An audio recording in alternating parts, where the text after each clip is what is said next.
It's wonderful to meet you. Thank you for taking a minute out today. I appreciate Of it. course. So let's begin our journey into your world of words and everything that you're doing by beginning with this. Speaking of uncomfortable, 5 years ago, this pandemic began. Yep. Trying to wrap our heads around it. Mhm. Hopefully, we've come out of it better than when it started. But ultimately, how did you live through that time period? And how much of living through that has reverberated into what you do today? Oh man, great question. Okay, so I have three daughters, three young daughters, and so one was like in kindergarten when everything shut down, Yeah. and so it was chaos. Yeah. I do feel, even though it was a really hard time for everyone in COVID, being stuck at home, being worried about how this was going to affect people's bottom line and their paychecks. I do feel that it gave way to this wave of creativity. Podcasts blew up, people wrote books, people created art, um, and all of those fields, all of those hobbies and those positions and those jobs, those were on the decline. Yeah. And so I feel like there was this like reinsurgence of creativity in our world, which I'm so excited about because I'm a creative. I write books, and I think it helped me gather ideas for my book Unraveled. It helped me kind of hone in on what I wanted to publish, and it also gave me the time and space to do that. Yeah. While I was juggling, trying to teach my daughter how to read on Zoom with her school, and then trying to also like figure out how I was going to write and publish a book and how put it all together and keep my sanity all at the same time. Yeah. I still find it weird that, I've been doing interviews in jazz radio specifically since Mhm. 2011. So when it Mhm. became this hip thing, I just had to be like, wait, hold on a second. Are we talking Yeah, about podcasting? What are yeah, we doing? These have been around for a while. I mean, it was right, coined by Jobs in like what? I don't know, oh 02, oh right, 03, and then it took all of this time and now mass media and there's shows that are dedicated hmm, to it. right, But I think there's a part of it too is that we're so overly saturated in our society with information and totally, disinformation that totally. when you get these podcasters that are just out doing their thing, like I just ran into one the other day. My son's on the spectrum, and someone was telling me about the telepathy tapes. And Hmm. there are these autistic kids that are nonverbal that read Hmm. minds. That's wild. Like it's legit. Like scientists have had GoPros in all of these separate rooms, and they'll say something to one of the kids and say, "What is your mom thinking?" And the mom's in there and has a flashcard with a nine on it. Like So crazy. so they can't give these kids gifts. They Right. can't be tangential and say we're out of chips because the kids Hmm. can read their mind. So like Hmm. things like that that are Hmm. happening, like Hmm. not only is that like spectrally like magnanimous that these kids are reading minds, Right. we would never hear those stories on Nightline. There's No. there's too much mysticism or there's too much going on or it won't sell. So that's the thing in a long-winded way that I find so enterprising about podcasting is it's therapeutic. It's Hmm. this space where people can actually be themselves and we Right. can see the true story because growing up from in the 80s, you had like three or four stations. You had everything filtered through capitalism. You Yeah, I remember those days. yeah, you would just get those stories that they Yeah. would cherry pick. But now the democracy of podcasting, if it's good, people are going to listen. They're going to Right. tune in and it's good programming. I think the beauty of podcasting too is like you can cherry pick what interests you Yeah. versus like if you were back in the day when there was only radio or television news, you were forced to listen Huh? to what they already had pre-programmed and scheduled. Yeah. So I think that's the beauty of podcasting too. And anyone can do it. Yeah. Anyone can talk about anything they want. Uh-huh. It's a beautiful thing. And if you're good, then it's going to work. But if you're Totally. not, you probably need to find another gig and you'll find out pretty quick, Yeah, right? exactly. Right, right, right. So let me ask you this. If I put you in front of a bunch of sixth grade students at career day right now, Uh-huh. and one of the kids wanted to know what you do for a living, Yeah. how would you answer that child? I would say that I write books about human experience. So And let me human ask so let me ask you this. What did you want to be in the sixth grade? What was your dream life? Oh man. Um, I really wanted to go into like veterinary medicine. And that's Okay. strange. Yeah. I don't have a creative writing background either. Yeah, So I wanted to do vet med. I ended up getting a degree in economics, a master's in finance. I worked in banking for a long time. And then I was like, this is not for me. This is not how my brain works. I felt like I was going against the grain every single day yeah, compared to my peers in my workforce, in my industry who like things were clicking for them more. yeah. And I was like, I just need to accept the fact that like I love words. I love the beauty of words. I love the space between the words. I love words. So I changed my career path. When did that love of the words begin? What book was it for you growing up that Oh got you? man, I was actually talking about this last night with a girlfriend of mine. The book that there's two. The book that changed, well, three. The the two books that changed the trajectory of my creative career Yeah. was Dante's Inferno, which Uh-huh. I read in high school, and 100 Years of Solitude by Gabriel Garcia Marquez. Um, that book, still to this day, I've read it 10, 20 times, and it still is incredibly powerful. Yeah. Yeah, Yeah. Yeah, 100 Years of Solitude. I remember that was like a marathon for me. Like yeah, it was just like, oh my God, this thing really is 100 years of reading. There's yeah. so much. It's so dense. Um, But I thought it was so cool because it's 100 years of just storytelling over I know. generations. And so I love the art of storytelling. And so when I write, I try and write about human experiences that we all have that we don't really want to talk about because it makes us uncomfortable. Yeah. But I think that um, if we, I think we're losing the art of storytelling, Yeah. whether it be music or screenplay or writing books. Like people, I feel like the younger generations need like just a trend, like an instant gratification type of like presentation of work, Yeah. whereas storytelling is told over years and decades. Like we don't sit around at a kitchen table anymore and talk about what our grandmothers and grandfathers and great Yeah. grandfathers did. Like that doesn't happen anymore. We're Yeah. losing so many wonderful stories. Yeah. um so that book is like, it's like heaven sent to me. Yeah, it is true. I mean, I know Tolkien came up with the whole Lord of the Rings trilogy because he was Yeah, reading to his kids because he was afraid that all of the storytelling was going to go away. totally. And then we've had sparks of that in the modern era with Rowling doing the Hmm. Harry Potter, and there's been some things, Hmm. but it's like the thing that gets me is it's this regenerative nature of Hollywood to capitalize on like an old thing. Like no one needs to remake Footloose. Okay, we Right, got it. Kevin right, Bacon was right. fine, right? We Yes. don't need to do it. And Yeah. there's just certain films where it's like, why can't we interject? Like I know I'm an audiobook reader. Okay. I sometimes I'll go back to books from my 20s, but I Yeah. just want to keep pushing forward. There's so many good stories, there's so So many many. books. Like Yes. I can't go back. Like I want to like continue to ingest. And I think that's the problem was that these kids see things getting remade all the time. And it's Right. like Right. there's nothing original that's happening, you No, know? no. It's a very, I talk about this with my husband sometimes, like very herd mentality. Like Yeah. we live in a society that's very herd mentality. And I really want to change that. And as one little tiny person and living on a space rock Yeah. with, 100 bajillion people, I'm not going to make that change. But if I continue to try and tell stories and you continue to try and tell stories, like maybe we'll get some traction Uh-huh. and maybe we'll start to push uh, more storytelling, and whether it's music or books or even visual arts. Sure.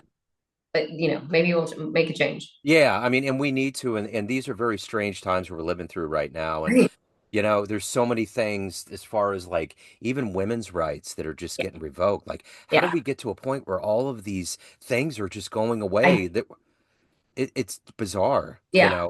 I don't, So it's like we're living in that Handmaid's Tale. yeah, I Yeah. know. Yeah. It's like, how did all of this just get rolled back? So we're gonna have originality. We're gonna have Right. rebels. We're gonna have Wozniaks and Jobs. We're gonna Hmm. have these people that are gonna have to come in and say, Hmm. no, Hmm. we're not doing it this way anymore.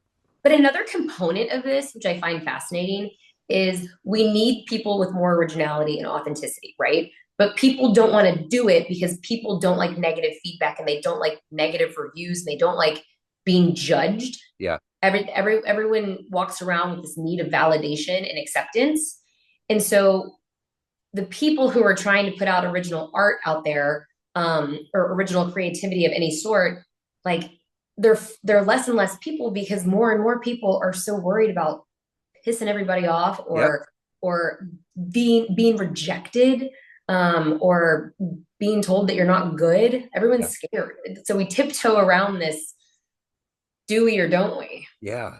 And I think it's that cancel culture mentality, Totally. which Absolutely. should be happening, but like I read the other day, Neil Gaiman's like gone. It's just crazy. I know. It's like, and then I think about even with like Bill Cosby, like Yeah. as atrocious as all of that was, he was the beacon for everybody that was black in America for how long? Forever. Yeah. Yeah. Like those things are getting woven into us where we're waiting for Rome to topple over. Right. So that's the fear too. It's like it used to be that like, and even now with medical practice, like they're all afraid they're Right. going to get sued.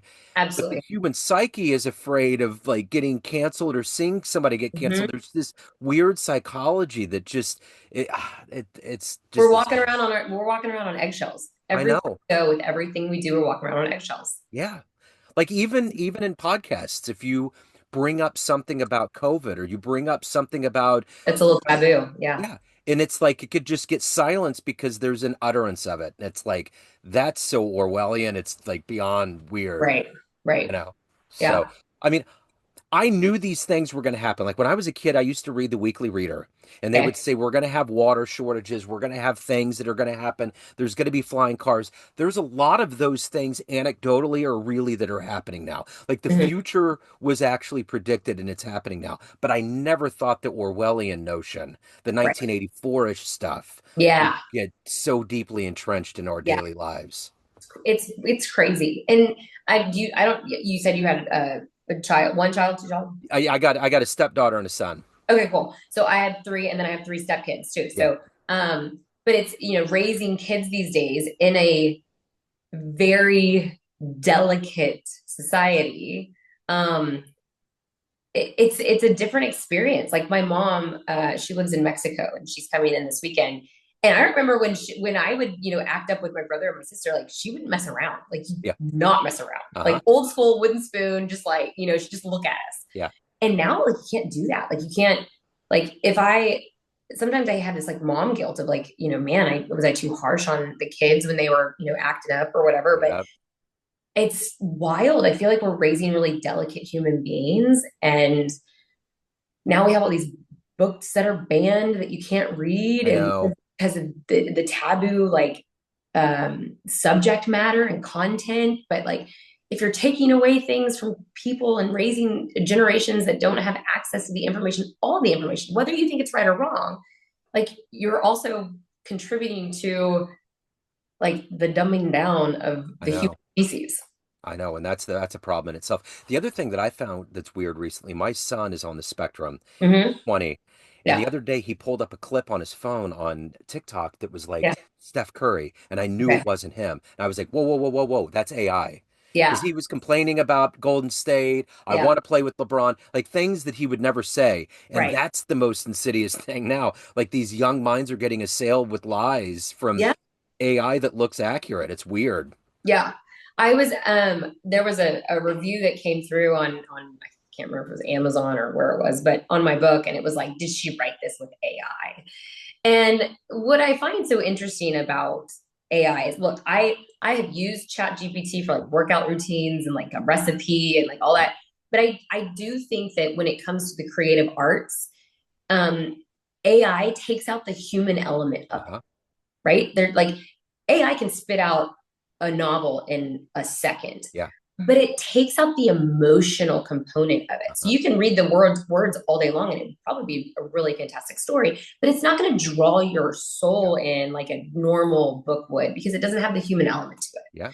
And so, talking about your son and having this AI, all these fake pictures and fake videos, and it's it's misinformation. Yeah. It's misguiding our youth, I think, to, I don't know. I don't like It's too it. much. It's It's too way too much. I don't much. Yeah, yeah, I don't either. So let me ask you this. Who's been an inspiration for you? Who's been kind of a hero for you in your life? like. So I have like a personal one, and then I have like a professional one. Yeah.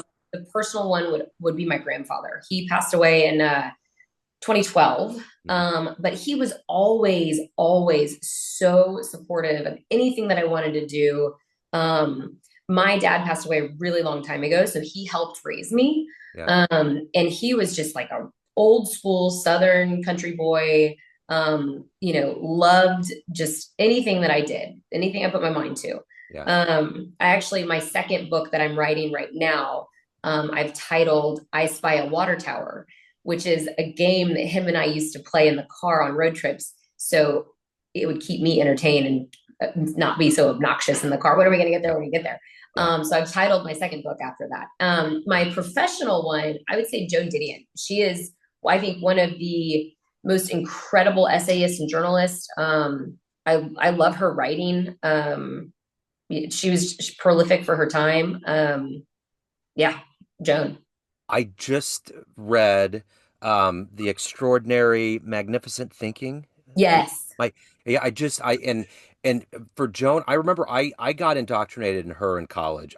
It was like a whole new Okay. world. Like this Yeah. kind of social magnet, Southern California, kind of bohemian, but yet entrenched in like the world. And Mm-hmm. I was reading through that and now I'm taking a break. Like there's a lot that's heavy. Like her daughter was in the coma and then Mm-hmm. she lost her husband and I'm like, wow, like all of these things. And I'm like, I need a break. I need to read something for a minute. It's pretty intense, but it shows you like human resiliency, right? Yeah. And life happens to all of Hmm. us, right? Whether it's by choice, whether it's not by choice, there are things that happen to us on a daily basis. And man, she wrote incredible stories about it. Yeah. And just the lines that she would put in, like at one point in that book, she said, if I don't answer the call, then he'll still be alive. If I don't acknowledge that the coroner is called to Mm-hmm. confirm the Mm-hmm. death certificate, and I deny that, he's going to stay alive as long as I don't take that call. Those little human things, Yeah. those are emblematic. Yeah. And AI can't do that. No, AI can't do that. no, Yeah, there's I no mean, way. imagine watching like your phone, right? Your phone come up and it's the coroner's office. Like, imagine thinking to yourself, like, if I don't answer, Yeah, there's still an opportunity. yeah, uh-huh. Yeah. That's powerful Yeah, stuff. it is. So let me ask you this. If you could meet anybody on the planet, whether it's an author or Oh, someone that you find fascinating that might help you on your journey, who would you yeah, love to meet and ask questions with? Ernest Hemingway. Okay. Yeah, I would, and I'd love to have a drink with the man too. Yeah, that Yeah, maybe two or three yeah, actually. you have to. Yeah, I wouldn't want sober Ernest. Right. I want liquored up Ernest in his element. That's what I Yeah. want. Yeah. So I went to Rome in 2000. I was in my 20s. Okay. I was alone and I remember going by a little tea shop that was like a place that all of the authors went to. And I remember Mhm. like this whole Rockwellian painting got like constructed in my brain. It was Yeah. just by this fountain. It was this little place and all of Mhm. them loved it. And I could just see Hemingway coming out, James Joyce, Yes. like Steinbeck, all of these guys Yes. coming in Yes. and out, you know. Yeah. I Um, wish we had that. I I wish we had know. that today. We don't. I mean, I write at my kitchen table. I think that Rowling wrote like at a cafe. Yeah. She was writing Harry Potter, but we don't have we have Starbucks, but Yeah. what is that going to do for us? Yeah, those old days of having like cadres of writers. Like I interviewed David Amram, who's a Hmm. conductor, and he's very interwoven. He's one of the most wondrous humans I've ever spoken to. Just So cool. absolutely optimistic. But he knew Kerouac well and was telling me a story one time about how they were at a party and he was over talking to like the janitor of the building. Like he was that guy. Like he Hmm. just the highbrow thing didn't get him. But like Right. when all of them got together in that cafe or wherever they were at Right. that was when everything just blew up. Like, I mean, Ginsburg and all of them were just exploding thought into the air, and it was crazy. That's I would love to just be a fly on the wall for that. Oh, yeah, just to see what was going Just on. yeah, just Yeah, so like to experience the whole element, right? The smells and the sounds and like take it all in. It'd be yeah. such a beautiful experience. Time machines, and Oh, if these kids are, I mean, there's telepathy that's going on. I mean, we're not far away from bending that Einstein notion of time into something that's can workable. you imagine if we could go back into time? Oh my God, you know it's going to happen. I mean, all of these like things, the Jurassic Park and all these Yeah, things. from Yeah. one little piece of DNA explode. I think I read recently, like on nature.com, that they have like a fleck of mammoth DNA, and they are growing one in a petri dish. Yeah, Yeah. yeah. A woolly mammoth. Can you imagine a woolly mammoth just Oh like yeah. walking around? Yeah, it'd be crazy. I mean, but I think about if we did time travel, if Biff caused that many problems in Back to the Future betting on sports, look what we could absolutely annihilate if we did. Right?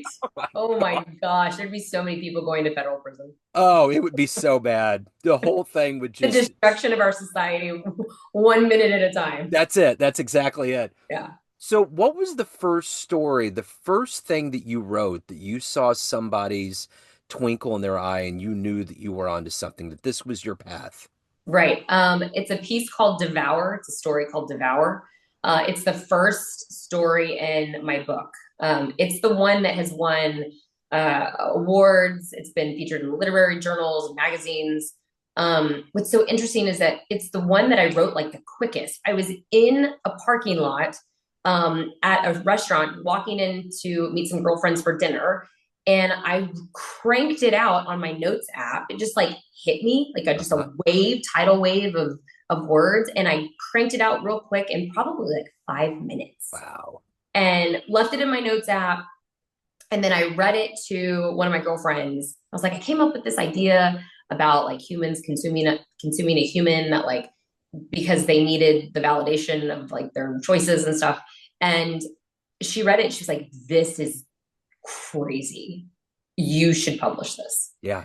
And so I held on to it for a little bit, and I posted it on my blog, and then it kind of gained more and more traction and more of a cult following. I don't have the blog anymore now that I'm published. Sure. But that's the piece. Devour is the piece that like it kicked off my publishing career for sure. So, Bird Box, are you familiar with Josh Mallerman? Do you read him? Mm-hmm. Okay. So, I've interviewed him a few times and he's in a band. Um, Okay, the I did high, not know that. what's that? I didn't know that. Oh yeah, yeah. So it's called the High Strung, I believe, and Okay, they're up in Detroit, outside of Detroit. But okay. he writes all of those stories in the van when they're on tour, and I think Mm-hmm. about that, like how just like seeing the world go by and the way that people do it. But that's the thing too. I just published my first. I've been writing poetry my whole life, and I just Mm-hmm. published my first book. It was a pipe dream, and I did that last year. That's But awesome. like all of the tools that are at our hands, like to have notes, and I do that all the time. Like open the All the note, time. hit that, boom, and it's on there. All And the time.